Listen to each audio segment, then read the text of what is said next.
पुढची बातमी आहे भोंदू अशोक खरात याच्या विरोधातली।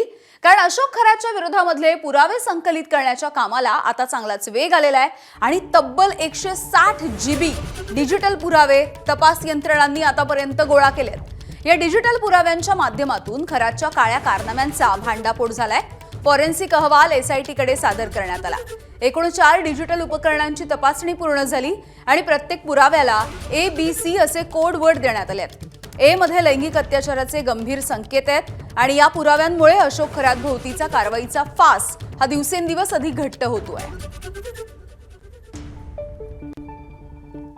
तर भोंदूबाबा अशोक खरातची पत्नी कल्पना खरात ही सध्या फरार आहे आणि तिने अटकपूर्व जामिनासाठी अर्ज केला होता।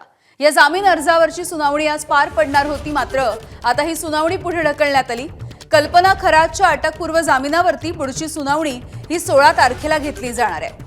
आरोपीचे मुख्य वकील हे हजर नसल्यामुळे न्यायालयाकडून ही सुनावणी पुढे ढकलण्यात आलेली आहे।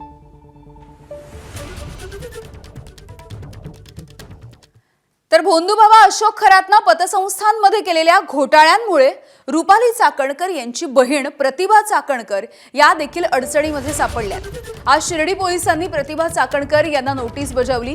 प्रतिभा चाकणकर यांच्या आणि त्यांच्या मुलांच्या नावे समता पतसंस्थेमध्ये 4 खाती आहेत। या खात्यांमधून 2 कोटी रुपयांचा व्यवहार झाल्याची माहिती आहे। त्यामुळे शिर्डी पोलिसांनी प्रतिभा चाकणकर यांच्या 2 पत्त्यांवरती नोटीस धाडली आहे।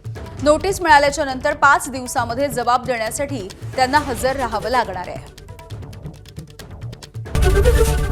ABP माझा, उघडा डोळे बघा नीट।